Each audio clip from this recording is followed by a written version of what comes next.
Now, according to a statement released by the Kenyan army, a Kenyan airstrike might have killed the intelligence chief of Somalia's militant Islamist group Al-Shabab, that's Mohammed Karate, and 10 other Al-Shabab commanders are also believed to have been killed in the strike in southern Somalia as far back as the 8th of February. However, Al-Shabab has dismissed the statement as false. We'll have to wait and see if this is true, but one thing which we know for sure is Karate is renowned for a key role which he played in last month's deadly attack on a Kenyan military base in Somalia. There's also more which you should know about Mohammed Karate, whether he's alive or dead. He's also known as Abdirahim Mohammed Warsame. He played a key role in the Amniyat, that's the wing of Al-Shabab responsible for the recent attack on Garissa University College in Kenya that resulted in nearly 150 deaths. The Amniyat is Al-Shabab's intelligence wing, which plays a key role in the execution of suicide attacks and assassinations in Somalia, Kenya, and other countries in the region, and also provides logistics and support for Al-Shabab's terrorist activities. But one question which is always on the minds of people is what really happens, or what is the significance when leaders of certain terrorist groups are announced as killed? Well, joining us to do justice to that and more is the Voice of America's security and terrorism expert, Jeffrey Young. He joins us from Washington, D.C. Jeffrey, thank you very much for joining us on Network Africa. I'm so glad to be back with you again. And we're certainly glad to have you again. Now, why do we often see a lot of hype built around the killing of terror group leaders? Because at the end of the day, it only seems to look as though it infuriates those groups. Well, Cynthia, these targeted assassinations are primarily intended to inflict psychological blows against these terror groups. The message that's sent when Jihadi John and others are killed is that one's reward for getting involved with and leading groups such as ISIS and Boko Haram is death, and not a very glorious death either. Mwazi, better known as Jihadi John, was hit by a missile that was fired by a drone. The more of these leaders that are killed, the more hopefully the message is conveyed that casting your lot with those who bring forth evil rewards you with the same, death. Nothing but death, no glory. But Jeffrey, that's in a way, that's why I struggle, because these terrorists are ready to die. They believe they have a reward on the other side. So if we're seeing that they're even pledging allegiance with one another, like we saw in, this week when we heard that Boko Haram, for instance, was training in Somalia, it shows the allegiance. So it looks as though it's hardly, what you're saying is hardly the case. Well, in turn, I'll have to ask the question, Cynthia, what is the alternative? To leave these terrorist leaders and their second-in-commands untouched would be, in psychological terms, a capitulation. And no responsible government wants to be seen or to actually be in such circumstances. They have to fight terrorism and take out its leadership. And when new leaders stand up, you have to kill them as well. Yes, it's a seemingly endless task. But dealing with terrorism also requires relentless action without fail. You have to keep doing it. Again, I ask the question, what is the alternative?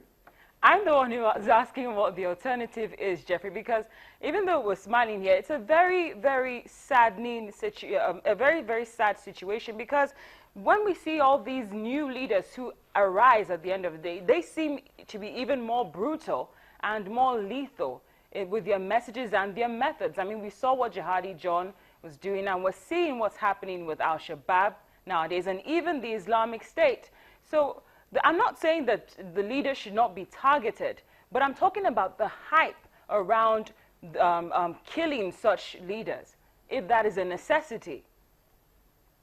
Well, since these glorified leaders are the ones who attract followers, since they're the ones who, through their glory, through their bravado, through whatever you want to call it, through their behavior, they attract people. They entice people to join their cause.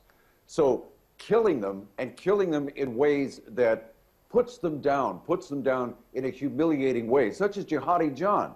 He was swatted down like a horsefly by a drone missile strike. Whack! And he's gone.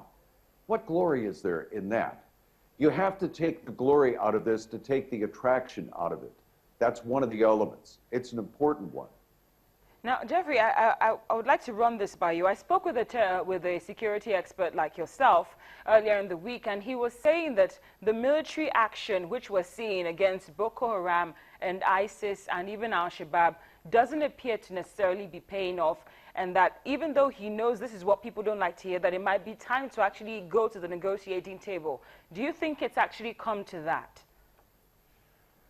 In any such negotiations, think through this with me. In any such negotiations, the goal for the terrorists, the insurgents, is a transfer of power to them from the government. That power is usually accompanied by a similar transfer of territory.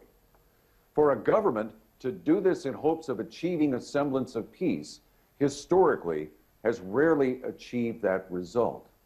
Also, negotiating with terrorists such as the Islamic State or Boko Haram does not address underlying factors that led to the rise in the presence of these terror groups to begin with.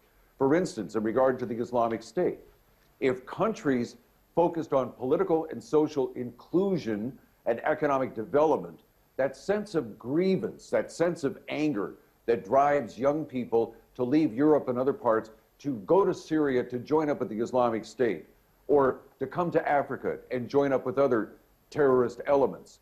This is something that you have to cut.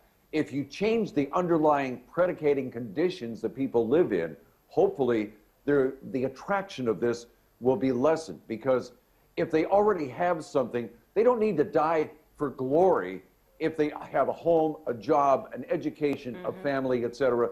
If they have something to live for, then there's less of a reason to die. And I don't mean this to be simplistic. Think this through. My final question, Jeffrey. You've talked about taking away the glory, but what about the strategy that you're seeing as regards tackling terrorism on a global note, be it ISIS, be it Boko Haram, be it Al-Shabab? What are your thoughts? Do you think that we're heading in the right direction, the strategy being used by the governments? I go back to what I just said before. In order to be able to dent, to affect the rise of terrorism, the attraction of these movements, countries have to build up the base of the power of the people. You can't just have a small cadre of people holding absolute power and absolute economic control of a country, and everybody else is hungry and starving and has nothing. Those are the conditions that breed terrorism. Those are the conditions that breed killing. You have to have inclusion. And this is very difficult because typically strong leaders don't give anything up. There's people such as Robert Mugabe in Zimbabwe is a perfect example.